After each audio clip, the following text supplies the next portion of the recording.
Good morning, my dear student, and welcome to Gyan Niketan Education Care. So today I match you the question which I had given you yesterday. So first of all, we concentrate our question because I have written all the question which I had given you yesterday. So HW questions आप देख सकते हैं, मैंने यहाँ पे लिखा है fill in the blanks with suitable determiners. मतलब कि ये 5 क्वेश्चंस हैं और इस 5 क्वेश्चन में ये डिटरमाइनर के वर्ड्स को ब्लैंक्स में हमको फिल करना है। तो फिल करना है, लेकिन सबसे पहले करेक्ट फिल करना है, इसको हमको सोचना है। कैसे? हम पहले सेंटेंस पढ़ेंगे। सेंटेंस पढ़ने के बाद हमारे पास 2 ऑप्शन हैं। उन 2 ऑप्शन में से हम चॉइस करेंगे कि इस सेंटेंस के अनुसार कौन सा ऑप्शन करेक्ट होगा। तो सबसे पहले हम पहले क्वेश्चन की ओर चलते हैं।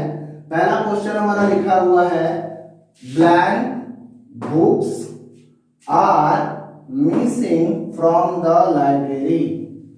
अब देखते हैं, लिखा है books are missing from the library. हमारे पास क्वेश्चन का ऑप्शन है एनी और सम, और ये 2 ऑप्शनों में से हमको यहाँ पे फिल करना है।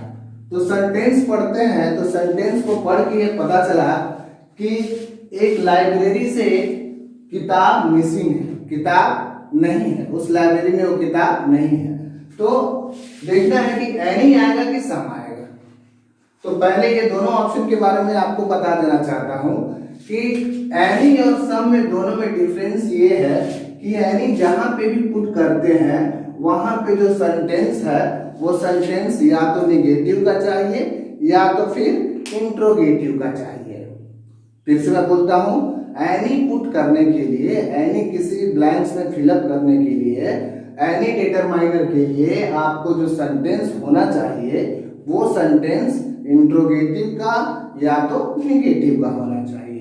अब हम यहाँ देखते हैं, तो हमारा लिखा हुआ जो सेंटेंस है वो ना इंट्रोगेटिव का है ना निगेटिव का है। तो जाहिर सी बात है कि इसके अंदर एनी नहीं आएगा। तो बचा हुआ ऑप्शन क्या हो गया? सम। तो इसके अंदर क्या आएगा? सम। मैंने यहां पे लिख दिया सम। अब पढ़ते हैं, some books are missing from the library. इसका हिंदी हुआ कुछ किताब लाइब्रेरी में नहीं है, लाइब्रेरी से मिस है। तो यहाँ पे हमारा ऑप्शन आ गया सम। तो हमें कैसे पता चला? जब हम ये 2 ऑप्शंस के बारे में जानते हैं तब। अगर ये 2 ऑप्शंस हमारे पास है और ये 2 ऑप्शंस के बारे में हम नहीं जानते हैं कि कौन सा ऑप्शन किस सेंटेंस के लिए सुटेबल होगा, तब हम इसे नहीं कर पाएंगे। तो सबसे पहले फर्स्ट ऑफ ऑल हमें ये दोनों के बारे में जानकारी होना चाहिए कि एनी और सम का यूज क्या है। तो एनी का प्रयोग वहां पे करते हैं जहां पे सेंटेंस नेगेटिव या इंट्रोगेटिव हो। तो यहाँ पे वो सेंटेंस कुछ है नहीं, इसीलिए मैंने यहाँ पे सम का प्रयोग किया। और ऐसे सेंटेंसों में जब 2 ऑप्शन ऐसे रहे तो आप हमेशा ये 2 ऑप्शन का चयन इस प्रकार से कीजिएगा। अब बढ़ते हैं क्वेश्चन नंबर 2 के ऊपर। हमारा क्वेश्चन नंबर 2 लिखा हुआ है She has not solved sums। बीच में है blank। She has not solved blank sums। इस सेंटेंस को पढ़ने के बाद हमें लगता है कि इस सेंटेंस में जो बातें किया जा रहा है सम्स पे, ठीक है, सम्स की बातें किया जा रहा है। माने सम्स को, क्वेश्चंस को, सवाल को, मैथ के सवाल को सॉल्व नहीं किया गया है। यही ये क्वेश्चन को पढ़ के हमारे मन में आ रहा है। तो अब यहाँ पे देखते हैं हमारे पास ऑप्शन क्या है, मेनी और एनी। अब ध्यान दीजिएगा, मैंने पहले क्वेश्चन में बताया था कि अगर आपका सेंटेंस इंट्रोगेटिव का होगा या निगेटिव का होगा और आपके पास ऑप्शन एनी होगा या और दूसरा ऑप्शन होगा, तो उन दोनों ऑप्शन में से इस प्रकार के वाक्य के लिए आपको एनी का प्रयोग करना है। ठीक, तो यहां पे हमारा ऑप्शन दिया है मेनी और एनी। तो जाहिर सी बात है कि हमारा सेंटेंस जो दिया हुआ है कौन सा है, निगेटिव। तो नेगेटिव सेंटेंस, तो इसका मतलब इसमें ऑप्शन कौन सा चयन होगा? एनी। तो यहाँ पे हम क्या करेंगे? एनी हमारा राइट हो गया। She has not solved any sums, मतलब वह कोई भी सम सॉल्व नहीं की। यहां पे इसका हुआ एनी। तीसरा देखते हैं। अब अगला क्वेश्चन की ओर बढ़ते हैं। क्वेश्चन नंबर 3 लिखा है, this book is mine but is yours. This book, यह किताब मेरा है लेकिन इज योर्स, आपका है। दैट या दोनों में से क्या है? अब ये सेंटेंस देखते हैं। इस सेंटेंस में बिल्कुल वही वाली बातें हो गई जो सेंटेंस से पहले था। हमारे पास दो ऑप्शन है, दैट और एनी। एनी ऑप्शन हमारे पहले के दो वाक्यों में आ चुका है, जो मैंने अभी बता चुका है कि एनी का प्रयोग किसके लिए किया जाता है। फिलहाल उस नियम के अनुसार इस वाक्य में देखा जाए तो इस वाक्य में एनी से संबंधित कोई नियम लागू नहीं होता है। तो जाहिर सी बात है कि इसमें एनी क्या हो जाएगा? नहीं जाएगा। अब बचा हुआ ऑप्शन क्या हमारे पास? दैट। सीधी सी बात है, मैंने यहाँ पे ऑप्शन डाल दिया दैट। अब देखते हैं दोबारा पढ़ के वाक्य को। This book is mine but that is yours. यह बुक मेरा है लेकिन दैट इज योर्स, यह आपका है। तो इससे ये पता चल गया कि हमारे पास क्या ऑप्शन आ सकता है। तो आप ऑप्शन का चयन इस प्रकार से कर सकते हैं। आपके पास अगर दो ऑप्शन दिए हों तो सबसे पहले वाक्य को पढ़ा जाए। वाक्य को पढ़ने के बाद आप वाक्य में देखें कि वाक्य किस प्रकार का है, नेगेटिव का है, इंट्रोगेटिव का है या अफर्मेटिव है या असर्टिव है। असर्टिव का मतलब उसके अंदर दो प्रकार के वाक्य आते हैं। पहला वाक्य आता है अफर्मेटिव और दूसरा नेगेटिव।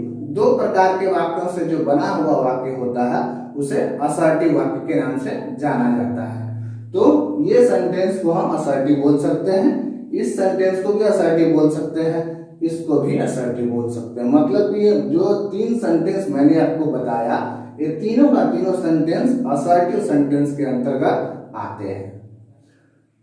तो आगे वाले क्वेश्चन पे चलते हैं। डियर स्टूडेंट्स ध्यान दीजिएगा। लिखा है, blanks boys have done their work.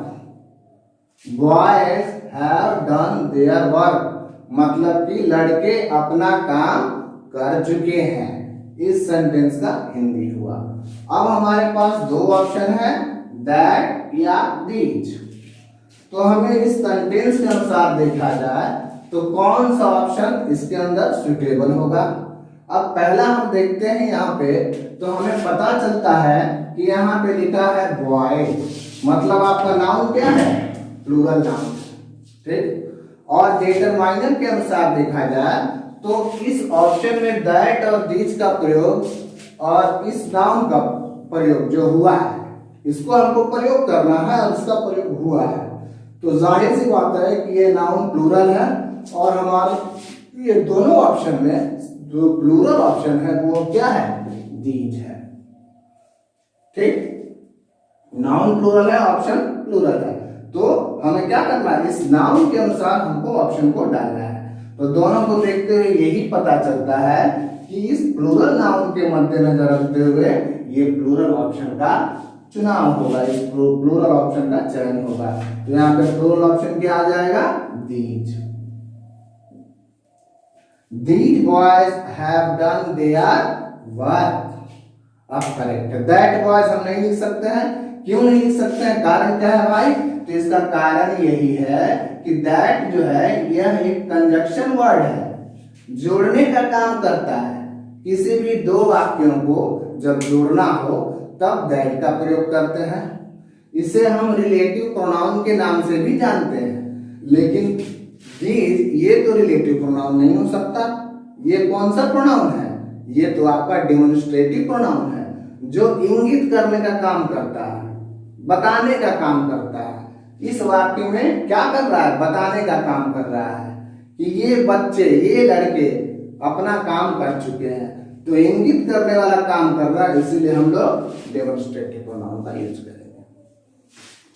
ठीक है बच्चों, आगे चलते हैं क्वेश्चन नंबर 5 पर। क्वेश्चन नंबर 5 में लिखा हुआ है he didn't make progress, he didn't make progress। अब यहाँ पे much, यहाँ पे many, दोनों वाक्यों में से, दोनों ऑप्शनों में से कौन सा प्रयोग होगा? he didn't make any progress, sorry many progress, और he didn't make much progress। क्या आ सकता है? सबसे प्रथम बात, ये सोचने वाली बातें हैं। दोनों के अंदर देखते हैं। तरीका है he didn't make progress much और many। much का प्रयोग कहां पे करते हैं? much का प्रयोग कहां पे करते हैं? जहां पे अनकाउंटेबल नाउन। many का प्रयोग कहां पे करते हैं? जहां पे अनकाउंटेबल नाउन। मतलब सीधी से एक बातों में कहा जाए तो दोनों का प्रयोग हम लोग कौन सी काम के लिए करते हैं? अनकाउंटेबल नाउन में। लेकिन अनकाउंटेबल नाउन में कैसा? जैसे वैसा अनकाउंटेबल, एक होता है सिंगुलर अनकाउंटेबल नाउन और एक होता है प्लूरल, तो उसको अनकाउंटेबल कह नहीं सकते, वो तो अनकाउंटेबल ऐसे ही है। जैसे कि मच है, तो मच का ज्यादातर प्रयोग उस चीज के लिए किया जाता है जिसमें अनकाउंटेबल हो। मैनी का प्रयोग होता है जिसमें सिंगुलर काउंटेबल हो। तो यहाँ पे लिखा हुआ ही डिडंट मेक प्रोग्रेस। अब यहाँ पे नाउन देखते हैं, ये दोनों डिटरमाइनर्स में से हमको क्या, सबसे पहली बात मैं आपको एक और बता देना चाहता हूँ कि डिटरमाइनर का प्रयोग हम लोग नाउन के पहले करते हैं, जो मैंने इसके पहले वीडियो में आपको बताया था। तो यहाँ पे प्रोग्रेस हमारे पास एक नाउन है, तो इसका प्रयोग हम लोग इसके पहले हम लोग ये दोनों का प्रयोग करेंगे। तो ये दोनों का प्रयोग करें तो प्रोग्रेस किस प्रकार का नाउन है? किस प्रकार का नाउन है? एक प्रकार का अनकाउंटेबल नाउन है। तो यहाँ पे अनकाउंटेबल माने कैसा?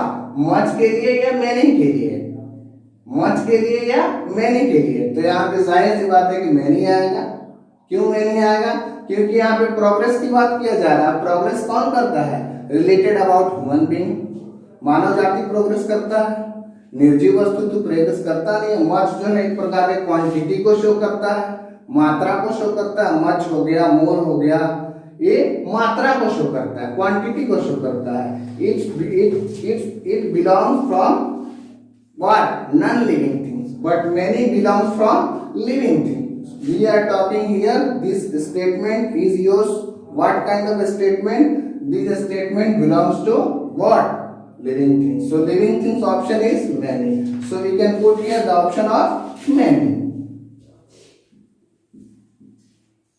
Okay? फिर से मैं पांचों सेंटेंस को दोबारा बता देता हूं। पहले सेंटेंस में मैंने सम का प्रयोग किया, क्यों? क्योंकि ये सेंटेंस एक प्रकार का सिंगुलर सेंटेंस है, असर्टिव सेंटेंस, और असर्टिव सेंटेंस में मैनी का प्रयोग नहीं कर सकते। दूसरा, शी हैज नॉट, इस सेंटेंस में मैंने एनी का प्रयोग इसीलिए किया क्योंकि ये सेंटेंस आपका निगेटिव सेंटेंस है, निगेटिव सेंटेंस में एनी आता है। तीसरा सेंटेंस है, इसमें मैंने दैट का प्रयोग किया क्यों? क्योंकि ये सेंटेंस असर्टिव का है, इसमें एनी का प्रयोग नहीं किया जा सकता। चौथा वाला सेंटेंस में मैंने इसे दिस का प्रयोग किया क्योंकि यहाँ पे नाउन जो है हमारा प्लूरल है, तो प्लूरल नाउन के लिए हमारा ऑप्शन दी जाएगा। लास्ट वाले सेंटेंस में मैंने मेनी का प्रयोग किया क्योंकि यहाँ पे मेनी ऑप्शन है जो लिविंग थिंग से रिलेटेड है, मच जो है नॉन लिविंग थिंग से रिलेटेड होता है, इसके लिए मैंने मैनी का प्रयोग किया। तो ये मैंने 5 क्वेश्चन आपको बताए। हाँ, तो अभी मैं नेक्स्ट क्वेश्चन जो है एसडब्ल्यू के रूप में आपको देना चाहता हूँ। तो नेक्स्ट क्वेश्चन एसडब्ल्यू के लिए मैंने यहाँ पे लिख दिया है SW, fill in the blanks with suitable determiner. You can see here total you have again 5 questions. So 5 question you may read out here. First of all, I read, he has forgotten blank of the details. So you have option is some and many. So which option is preferred for this question? So you can put it. Next question, the district magistrate visited blank flood affected area. Every item. So which option will suitable for this statement? So choose your own. Third, blank villa is this. Villa is this. So which option is corrected for this statement? Next, he is the blank boy who has joined this gym.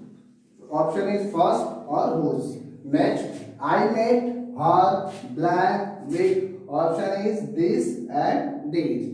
So total in 5 question आपको decide करना है. सबसे पहले आप क्या कीजिए, घर पे इसको देखिएगा.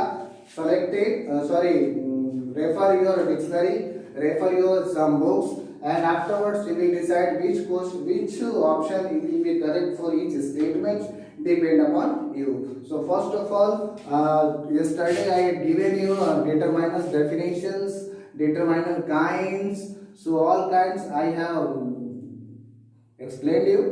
So depend upon you and remember it. So 5 questions is completed, and tomorrow I will match you for 5 questions. Okay, so thank you, students, all students.